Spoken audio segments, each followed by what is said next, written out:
Welcome back to the Grow Like a Mother podcast. I'm your host, Jill, time management strategist. And today I have a local fellow entrepreneur, Kim Lackie, who I connected with at the Sip and Connect networking event that my friend Nishma and I host quarterly right here in Ottawa.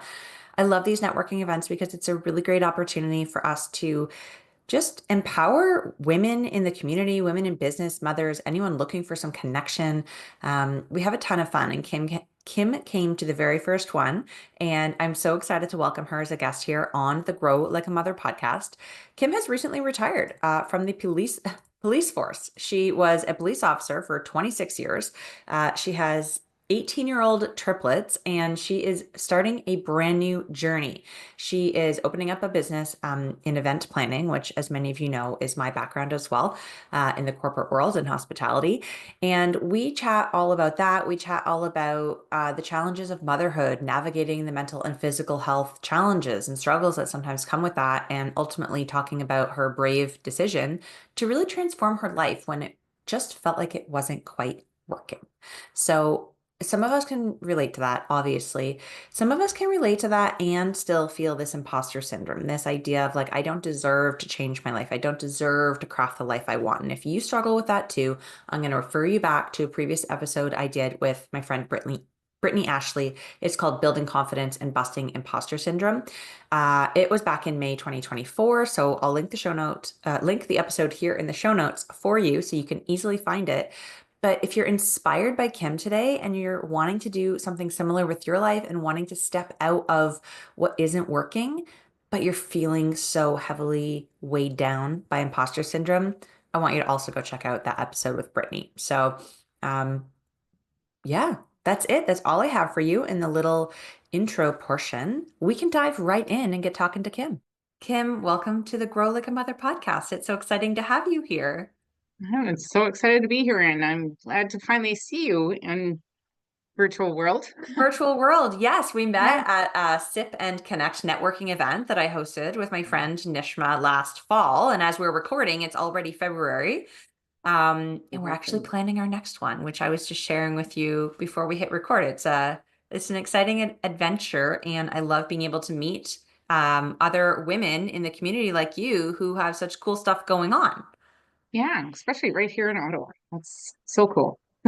Ottawa's a funny beast, isn't it? It's like a big city because we're the capital of Canada, but it's really a small town when you think about it. Yes, it's got these little pockets all over, and they're expanding too. So, like, the pool's getting bigger. Yeah, absolutely. It totally is. Yeah. But there are so many amazing people here in this community, and I'm so excited to be able to sort of shine a spotlight on one of them, on you today. Yeah.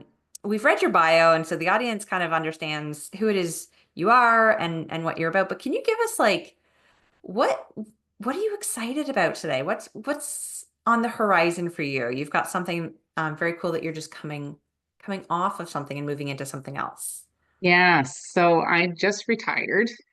February 19th was the day. So it was something that was always out in the future, like, oh, when I retire, when? And then time was coming fairly quickly. And it just got to a point where I didn't see myself working for any more time than I needed to because I felt I was being held back on what I really was passionate about, which was connecting with people. And even though I was in an office, I wasn't enjoying the work. I wasn't connecting with the people there. And so over the year prior, I was really connecting in different communities and really gleaning some, I guess, ideas and dreams of what I would want to do.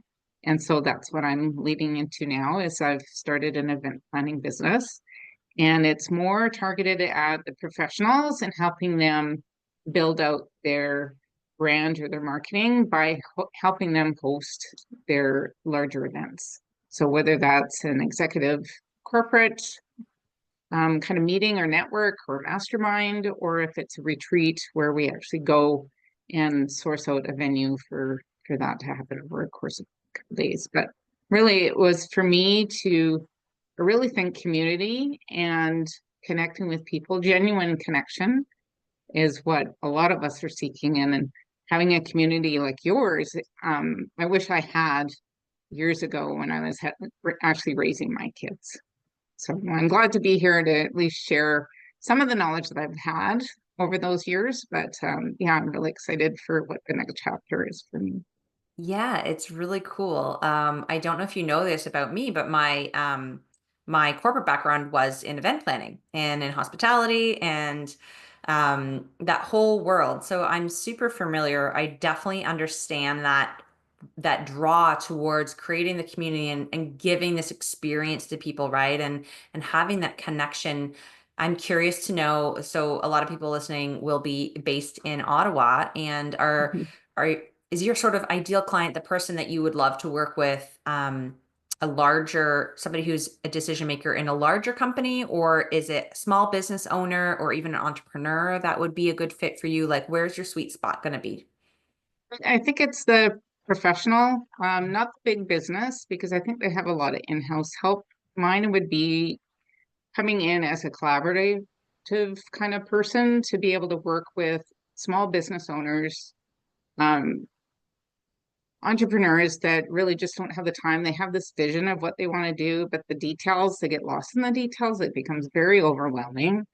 And um, yeah, it's helping them move through that journey. But also when they come to the event, they don't want to be worried about all the little details of making that event special. Like they're there, they've got the attendees, they've got their guests.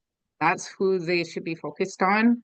And I would be able to and love to be able to just help them go through that journey in a way. So yeah. Yeah, you're so right. When you're trying to host an event, it can be so stressful, not only with the preparation, but on the actual day. People don't realize this, but event hosts are a mess. If they don't have someone who's there to be able to make sure that the catering team is doing what they're supposed to be doing and putting out the fires and like literal maybe, but the fires that are happening behind the scenes and not able to enjoy themselves. I even remember like this can happen to us at weddings too. My best friend when she got married the next day she goes, did I have a good time? Like, did I enjoy my wedding? I felt so busy. Like I tried to talk Yes. to everyone, and so I love that there are people like you who are taking up this role to be able to be that support, not only with the planning and the logistics and all of the stuff that happens beforehand, but then Yeah. actually on site during the event, making sure things are calm, right? Yeah, because you want to be present for why you're hosting the event to begin with. And if you're going to be worried about the cord that didn't come with the computer that needed, to be able to do the presentation, like that's stuff that you don't want to have to worry about. So yeah. Yeah. Yeah. And so, I mean, the event world is one that is by necessity just full of connections. It's having the AV guy that you have a relationship and the DJ and the caterer and the linen person. Like, have you been through like behind the scenes as you were sort of winding down your corporate role? Have you been cultivating these types of relationships? How has that world sort of been working for you? So not so much that, because I think you can always just go hire somebody, and really it's until you use them that you really know what their business sense is going to be like, and having that collaborative kind of back and forth, because you don't want to go with somebody and then find out that their type of style of business, like doing their job, is not conducive to how you want to present your company. So that I haven't, but I certainly have cultivated the relationships with the people that I particularly want to work with and Mm. help them move through that. And then as the business takes over and I make those connections to be able to piece that event together, that's when I think a lot of those kinds of pieces will kind of come in. So Mhm. Yeah, it's gonna be so yeah, fun still to, building. yeah, it's in that play stage, right? That Yeah, building stage, that creative, adventurous, um, yeah, the phase of momentum, which is so yeah, fun to be in. Yeah. yes, yeah, I'm curious to now, just dive a little bit deep into what it was like for you being a corporate woman and a mom. And you talked when we were discussing you coming on the podcast in the beginning, it you were froze up. saying like So, being your own hero. Can you talk to me yes. about that a little bit? So, the reason I used that phraseology was because I was a police officer before I had my kids. I was retired as a police officer, but as far as when you think of policing, I was doing on the road operational policing up in the Northwest Territories for 7 years before I had my kids. And it was when I had my kids that we moved to Ottawa. Mhm. And so when I say kids, it's multiple because I had three at once. So my husband and I had struggled for almost 12 years not to have kids. And so we went through, um, in vitro and all that. And we're happily surprised with three, which was a big shift. And that's a whole other conversation. But my corporate career changed significantly when I went back to work. So, and one of the reasons we came to Ottawa was so that I could have an office job to be able to manage, being a mom and not having to work shift work and not having both my husband's a police officer too. So not having us both on a, working operational and having that uncertainty of, the type of job that it is. So along that journey, I lost who I was, what my focus was, because it was all centered around the survival of my kids because I had three, and the mental toll that it took on me. And I didn't have the skill set or the awareness at that time um, of where to go for help. There was a small company. I can't even remember that it was a multifamily something. Can't remember the name of it now. It may still be around, but it was purposely for families that were having twins or more. And I did find that helpful, but there was no mechanism to engage that outside of the in-person at the time. Well, we're talking 20, almost 20 years ago. So, and that's kind of lost. We didn't have podcasts.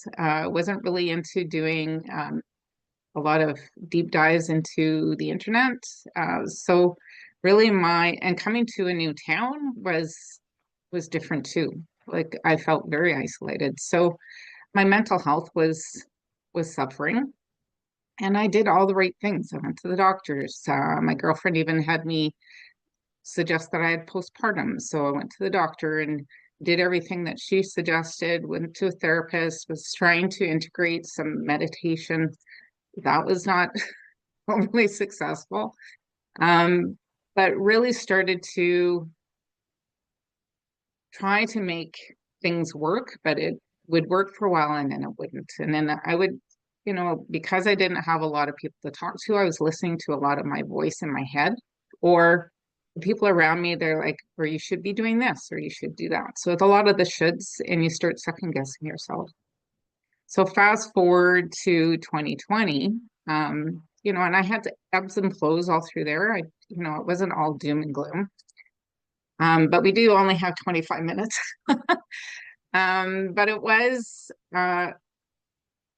when everything shut down, where a lot of our distractions were taken away, where we were centered on family and staying home and staying safe during the pandemic, that it's like, I can't do this anymore.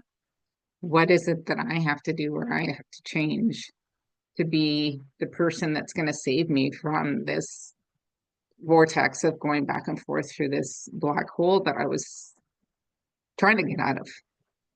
And so it was me trying to find my community. Sorry.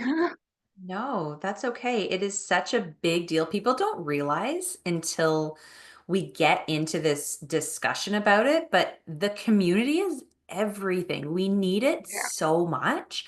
And when it's not there, especially in this time period that you're talking about when COVID hit and we were isolated and it was just, world turns upside down. And I think a lot of new moms can feel like that too, even without the added element of a pandemic, right? Like Yeah.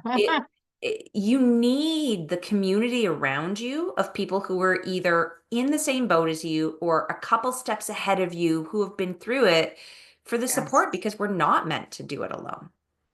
No. And, you know, since that time, I found multiple communities. I even started my own at one point just to be able to start having some genuine connections rather than just the coffee talk. Um, and it was through that I was able to get the confidence, but also the personal growth aspect, because it just kind of aligned with, I'm looking at this podcast or I'm doing this kind of thing. And it was amazing how it just clicked in my brain that it's like, yeah, I have to do these things for me so I can be that better mom or that better employee or friend even to the next person. And so, yeah, it's just been over the last 5 years that I can look back and say it was me that made the changes, Yeah. but it was at the support of a lot of other people. Yep. Yeah, I totally understand that. I think as I look back through my journey in the last 5 years as well, it's like the most important piece of the motherhood journey and of the business journey has been the network that I've built. The people that I Hmm. have aligned myself with, the friendships and the colleagues and community that has been established that helps propel me through or sometimes drag me through if I'm really like having a rough, right? Because we all go Yes. through those ebbs and flows. Like you said, it's up and down all the time. And I think the underlying current, which kind of gives us that support, um, is so needed. It's so Yeah. needed. And I find the ebbs don't last as long. Yeah. Like they're still going to be there. You're still going to have them. You're still going to have that negative self-talk that comes, but with the awareness of, hey, why am I thinking that way? And what do I have to do to change that thought? Yeah. Yeah, how can I reframe that? And it's that kind of thing, that personal growth component. It's understanding what is triggering you, but kind of giving yourself a second question as to why. Mm, Why is that the way that I'm thinking, and really diving into a bit more of your personal understanding of things and maybe reframing it just a little bit. yeah. Yeah. Yeah. Set motivation. That's really important to understand. And I think the more that we pull at that string, the more we understand about ourselves and the more we want to, and we kind of go down these roads of personal development, these rabbit holes, if you will. And we, those of us who are on that journey, we get so much out of it, right? And it opens up these different avenues, a lot of which we talk about here on the podcast, right? Like self-care and boundaries and all of these different things. And it makes me want to sort of dive in with you a little bit and ask you, what does self-care look like for you? And how is that different now that you've had this surge in confidence, this change in work, this like kids are no longer small, like how is it different than what you did or didn't have for self-care when you were raising your little ones?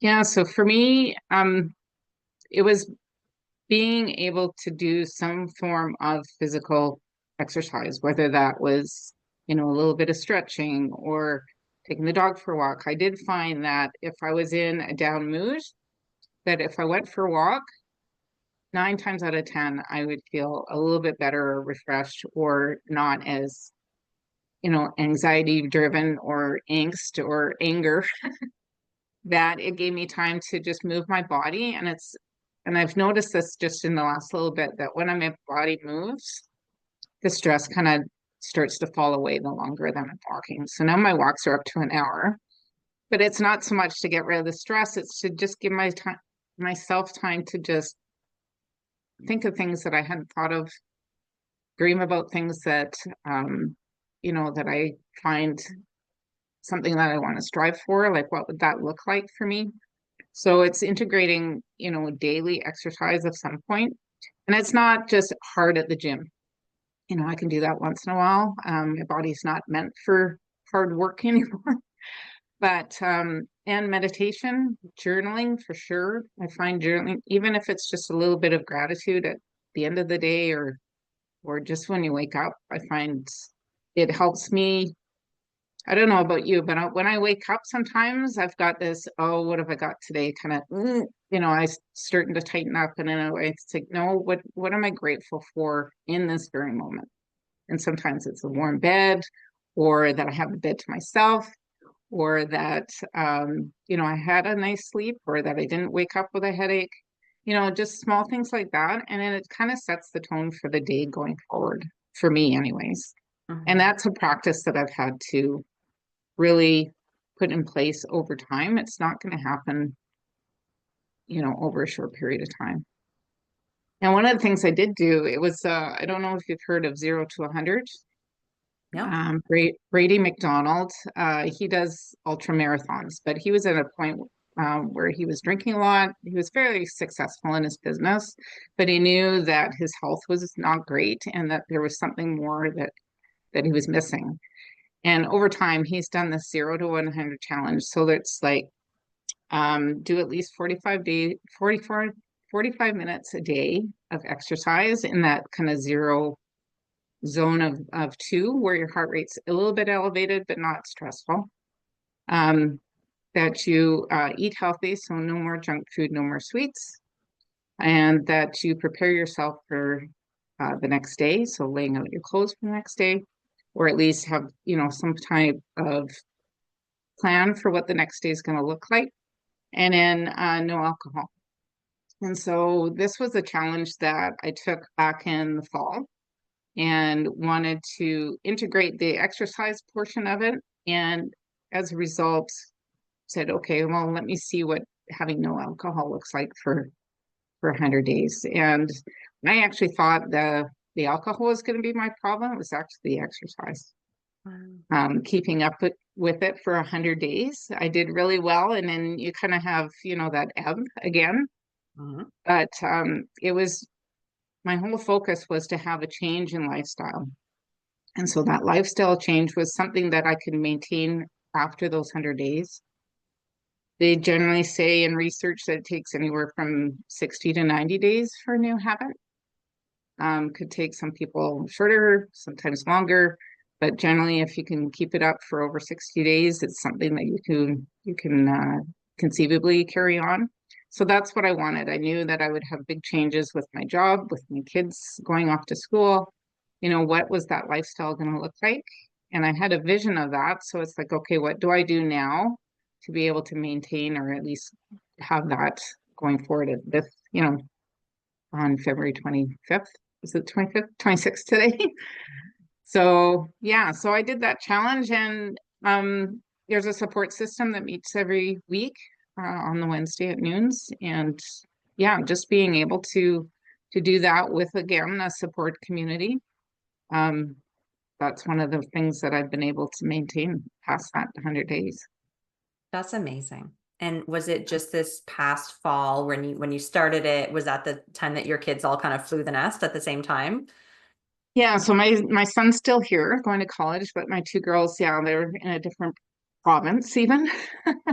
And I was kind of concerned about one of them because she does have autism, and but she is surprising all of us and just doing amazingly well.